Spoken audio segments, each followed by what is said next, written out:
नमस्कार साथियों, कैसे हैं आप लोग? आशा करती हूँ आप लोग बहुत बढ़िया होंगे। तो दोस्तों आज हम लेकर आए हैं बिहार पुलिस का प्रीवियस ईयर का क्वेश्चन, ठीक है।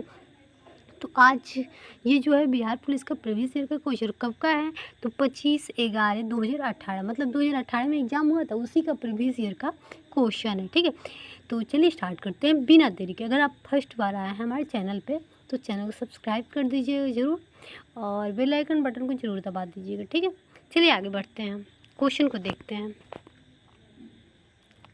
आइए हम देखते हैं किसके परिणाम स्वरूप 5वीं शताब्दी में ईसवी सन में गुप्त साम्राज्य का पतन हुआ था। तो ये हो जाएगा आपका हुन के आक्रमण से, ठीक है। इसका आंसर सी हो जाएगा।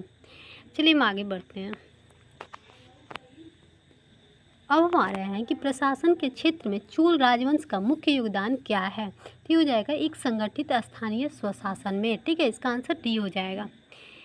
चलिए हम नेक्स्ट क्वेश्चन पे आते हैं कि मुगल शासन में मनसबदारी प्रणाली का परिवर्तन किसके द्वारा किया गया था। तो ये अकबर द्वारा किया गया था। चलिए हम आगे बढ़ते हैं नेक्स्ट। अब हम आ रहे हैं कि निम्न में से किस अंग्रेज व्यक्ति ने पहली बार श्रीमद् भगवत गीता पाठ का अनुवाद अंग्रेजी में किया था। तो ये हो जाएगा दोस्तों चार्ल्स विल्किंस ने, ठीक है। इसका आंसर बी हो जाएगा। आइए हम आगे बढ़ते हैं कि फटीहर गांधी किसको कहा जाता है। फटीहर गांधी किसको कहा जाता है? तो खान अब्दुल गफ्फार को कहा जाता है। इसका आंसर सी हो जाएगा। अब हम नेक्स्ट पे आ रहे हैं कि किस गुप्त शासक को विक्रम आदित्य की उपाधि दी गई थी। तो ये हो जाएगा चंद्रगुप्त द्वितीय को दी गई थी, ठीक है। चलिए हम नेक्स्ट क्वेश्चन पे चलते हैं। यहाँ पर सारनाथ का लायन कैपिटल किस शासक से संबंधित है। तो ये हो जाएगा दोस्तों बी अशोक से, ठीक है। इसका आंसर बी हो जाएगा। अब 1906 में कांग्रेस के वार्षिक अधिवेशन की अध्यक्षता किसने की थी? तो ये दादा भाई नौरोजी ने किए थे। इसका आंसर सी हो जाएगा। अब हमारे एलिफेंटा में चट्टान काट कर बनाया गया प्रसिद्ध मंदिर निम्न में से किससे संबंधित है। तो ये हो जाएगा राष्ट्रकूट से। इसका आंसर डी हो जाएगा। अब प्रायद्वीपीय भूमि का एक फैलाव होता है, लगभग पूरी तरह से घिरा होता है। तो ये हो जाएगा दोस्तों आपका जल से, ठीक है। इसका आंसर ए हो जाएगा। अब दक्षिणी ध्रुव पर पहुंचने वाला प्रथम व्यक्ति कौन है दोस्तों? तो ये है आपका एमुंडेशन, ठीक है। इसका आंसर बी हो जाएगा। आइए हम आगे बढ़ते हैं। अब निम्नलिखित में से किस देश में यूफ्रेट्स में टिग्रिस नदियाँ बहती है। तो ये हो जाएगा दोस्तों डी इराक, ठीक है। नेक्स्ट हम क्वेश्चन पे चलते हैं। यार स्वेज नहर के खुलते ही किस किस के बीच समुद्री यात्रा का मार्ग छटा गया है। तो ये हो जाएगा दोस्तों डी लंदन और चेन्नई। नेक्स्ट क्वेश्चन पे चलते हैं हम दोस्तों कि फॉरेस्ट रिसर्च सेंटर का मुख्यालय कहाँ है। तो ये हो जाएगा दोस्तों देहरादून, ठीक है। इसका आंसर डी हो जाएगा। अब सिंह, जिराफ, बाइमन जैसे जानवर कहाँ पाए जाते हैं? तो ये हो जाएगा दोस्तों ए पर्णपाती वन में पाए जाते हैं। पर्णपाती वन में पाया जाते हैं। चलिए हम आगे बढ़ते हैं। अब यहाँ पे इनमें से कौन सही नहीं है। गेहूँ क्या है? रबी फसल है। चना क्या है? खरीफ फसल। जी खरीफ फसल है। इसका आंसर बी हो जाएगा। चलिए हम नेक्स्ट क्वेश्चन पे आते हैं। कौन सी कृषि विद्या इको फ्रेंडली है। तो हो जाएगा ए ऑर्गेनिक फार्मिंग, ठीक है। अब प्राकृतिक कारणों से चट्टान का टूटना क्या होता है दोस्तों? तो इनमें से कोई नहीं होगा, ठीक है। अब निम्न में से कौन कार्बोहाइड्रेट नहीं देता है। तो ये हो जाएगा दोस्तों पालक जो होता है कार्बोहाइड्रेट नहीं देता है। आइए हम नेक्स्ट क्वेश्चन पे पहुंचते हैं। यहाँ पे कि निम्न में से कौन सा आंध्र प्रदेश का एक शास्त्रीय नृत्य है। तो ये कुचिपुड़ी, ठीक है। चलिए हम नेक्स्ट क्वेश्चन पे पहुंचते हैं। अब यहाँ पे अनोखी वनस्पति जीव जंतु के घर के रूप में प्रसिद्ध विश्व की सबसे बड़ी नदी योजना अमेजन निम्नलिखित में से किस देश में अवस्थित है। तो ये हो जाएगा दोस्तों ब्राज़ील, ठीक है। अब अरे नाटो का मुख्यालय कहाँ स्थित है? नाटो का मुख्यालय कहाँ स्थित है? तो ये हो जाएगा आपका ब्रुसेल्स में। ठीक है, इसका आंसर ए हो जाएगा। अब अंतर्राष्ट्रीय स्वच्छमा क्या होता है दोस्तों? तो ये होता है आपका दोस्तों एक मानव अधिकार का समूह होता है। इसका आंसर ए हो जाएगा। आइए हम आगे बढ़ते हैं दोस्तों। अब नेक्स्ट क्वेश्चन, विश्व स्वास्थ्य संगठन के अनुसार आज अधिकांश संख्या में लोगों की मृत्यु किस रोग से होती है? किस रोग से होती है दोस्तों? तो ये होती है आपका तपेदिक के कारण। ठीक है, अब आर्किड भारत के कौन से भाग में उगाई जाती है? आर्किड भारत के कौन कौन से भाग में उगाई जाती है? तो ये हो जाएगा दोस्तों ठंडी और घाटी क्षेत्र में। इसका आंसर डी हो जाएगा। अब हमारे सत्यजीत राय फिल्म में उसी प्रकार संबंधित जिस प्रकार पिकासो संबंधित है। तो ये हो जाएगा इसका आंसर दोस्तों डी, चित्रकारी से। ठीक है, पिकासो जो है चित्रकारी से संबंधित है। अब धारावाहक तार कैसा होता है? धारावाहक तार जो होता है वो न्यूट्रल होता है। तो इसका आंसर सी हो जाएगा। चलिए हम आगे बढ़ते हैं। अब विश्व जल दिवस कब मनाया जाता है? तो 22 मार्च को मनाया जाता है। ठीक है, अब योग दर्शन किससे संबंधित है? योग दर्शन किससे संबंधित है? तो पतंजलि से। ठीक है, इसका आंसर सी हो जाएगा। आइए हम नेक्स्ट क्वेश्चन पे आते हैं दोस्तों। निम्न में से किस स्थान पे बायोगैस प्लांट कार्यरत है? तो ये हो जाएगा इनमें से सभी, उदयपुर में भी, कुटुम्बर में भी, पूसा में भी। अब कृषि पर अधिक जनसंख्या की निर्भरता किस प्रकार की अर्थव्यवस्था का लक्षण है? तो ये हो जाएगा ए, अल्प विकसित अर्थव्यवस्था का। ठीक है, अब गिफिन वस्तुओं की श्रेणी में आते हैं। कौन आते हैं दोस्तों गिफिन वस्तुओं की श्रेणी में? तो ये हो जाएगा घटिया माल। ठीक है, उसके बाद निम्नलिखित में से क्या द्वितीयक संचय यूनिट नहीं है? संचय यूनिट नहीं, ये हो जाएगा रैम। ठीक है, अब हम आ रहे हैं नेक्स्ट क्वेश्चन पे। सरदार वल्लभ भाई Patel institute of textile management की स्थापना कहाँ पर की गई थी? कहाँ पर की गई थी? तो हो जाएगा कुटुम्बर। ठीक है, इसका आंसर ये हो जाएगा। संघ लोक सेवा आयोग के सदस्य अपने इस्तीफा किसे सौंपते हैं? अपने इस्तीफा किसे सौंपते हैं? तो राष्ट्रपति को। ठीक है, इसका आंसर ये हो जाएगा।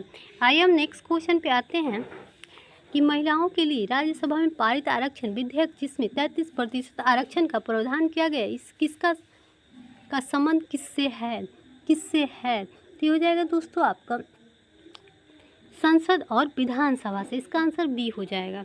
नेक्स्ट क्वेश्चन पे आते हैं दोस्तों। यहाँ पे ब्रिटिश संसद के लिए चुनाव जीतने वाले प्रथम भारतीय कौन थे? तो ये हो जाएगा दादा भाई नौरोजी थे। आइए अब आगे बढ़ते हैं दोस्तों। निर्णायक मत क्या होता है? निर्णायक मत जो होता है जब दोनों पक्ष सहमत हो तो निर्णायक मत होता है। आइए हम आगे बढ़ते हैं दोस्तों। यहाँ पे राज्य का समूचा प्रशासन किसके नाम से चलाया जाता है? तो ये चलाया जाता है आपका राज्यपाल के नाम से। चलिए हम आगे बढ़ते हैं। मानव शरीर में सबसे प्रचुर मात्रा में पाए जाने वाले तत्व तो कौन सी है? ये हो जाएगा ऑक्सीजन। अब हम नेक्स्ट पे आते हैं। ऊनी कपड़े सूती वस्त्रों की अपेक्षा अधिक गर्म होता है क्योंकि वे क्या होते हैं? तो ये ताप के अच्छे रोधक होते हैं। इसका आंसर बी हो जाएगा। आइए हम नेक्स्ट क्वेश्चन पे आते हैं कि दो समांतर दर्पणों के बीच कितने प्रतिबिंब देखा जा सकता है? तो ये हो जाएगा अनंत। ठीक है, इसका आंसर डी हो जाएगा।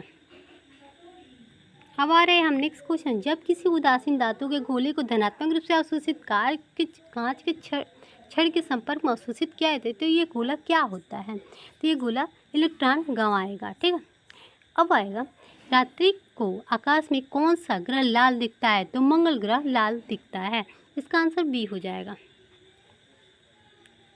अब सूर्य की किरण में कितने रंग होते हैं?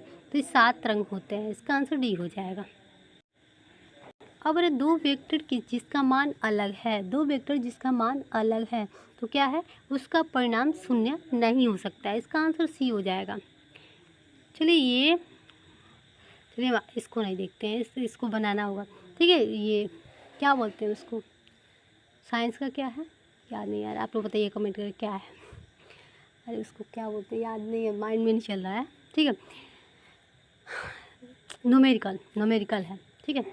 49वां रहेगा, प्राकृतिक गैस के बारे में निम्नलिखित में से कौन सा कथन असत्य है? तो ये हो जाएगा डी, CO2 और H2 का मिश्रण। चलिए हम आगे बढ़ते हैं दोस्तों। अब हाइड्रोकार्बन की प्रकृति स्रोत क्या है? प्रकृति स्रोत क्या है? तो ये है आपका कच्चा तेल, ठीक है। 51 नंबर आ रहा है, कौन सी धातु अन्य धातु के साथ मिलकर पारद बनाती है? मिलकर पारद बनाती है, तो क्या बनाती है दोस्तों? तो पारद बनाती है, ये हो जाएगा पारा, ठीक है। इसका आंसर बी हो जाएगा। अब निम्नलिखित में से कौन सा विद्युत का सबसे अच्छा चालक है? सबसे अच्छा चालक है तो चांदी हो जाएगा, ठीक। इसका आंसर डी हो जाएगा। अब 53 नंबर, निम्न में से किस प्रशीतक का उपयोग आजकल नहीं होता है? ये हो जाएगा सी, कार्बन डाइऑक्साइड, ठीक है। किसमें भरपूर लौह तत्व पाया जाता है? तो ये हो जाएगा हरी सब्जियां में, ठीक है। इसका आंसर सी हो जाएगा। नेक्स्ट क्वेश्चन पे आते हैं दोस्तों। निम्नलिखित में से अंकुरण के लिए सामान्यतः किसकी आवश्यकता नहीं होती है? तो ये हो जाएगा प्रकाश, ठीक है। इसका आंसर डी हो जाएगा। अब निम्नलिखित में से सर्वाधिक तीव्र गति से विसरण कौन करता है? तो ये हो जाएगा दोस्तों गैस, ठीक है। अब ठोस कार्बन डाइऑक्साइड क्या कहलाता है? ये कहलाता है शुष्क बर्फ, ठीक है। इसका आंसर बी हो जाएगा। आइए हम आगे बढ़ते हैं दोस्तों। आँखों की मायोपिक दृष्टि में क्या होता है दोस्तों? तो ये होता है रेटिना के सम्मुख प्रकाश किरणें केंद्रित होता है। अब सामान्यतः वायरस निम्नलिखित को छोड़कर समस्त पौधे को संक्रमित करता है, तो क्या होता है दोस्तों? तो ये हो जाता है आपका तनार्ग को, ठीक है। तनाव यानी तनाग्रह लिखा है इसमें, ठीक है। अब नेक्स्ट क्वेश्चन, इंसुलिन स्त्रावित होता है। इंसुलिन क्या होता है? स्त्रावित होता है किसमें? तो पैनक्रियाज अग्नाशय में, ठीक है। इसका आंसर ए हो जाएगा।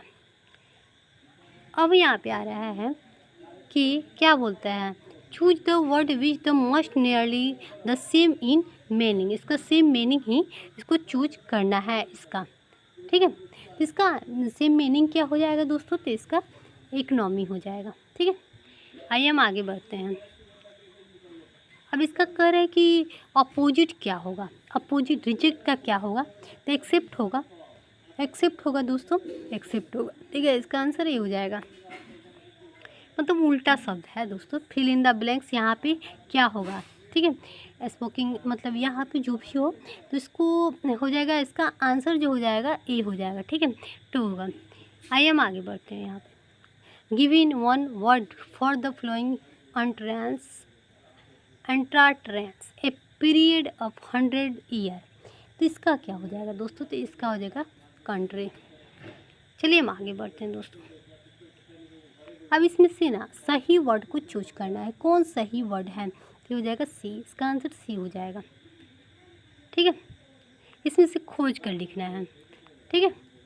इसमें से इसकी जगह पे क्या होगा, इसकी जगह पे रेड बना दिया है तो इसकी जगह पे क्या होगा, ठीक है। इसमें खोजना है आपको, तो ये हो जाएगा सी हो जाएगा, अफेक्शन होगा, ठीक है।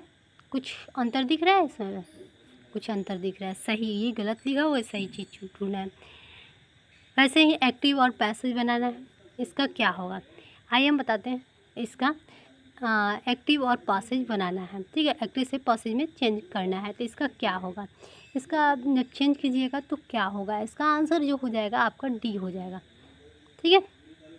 द ब्राइड हैड बीन, ये हो जाएगा। तो कैसे चुनना है आपको?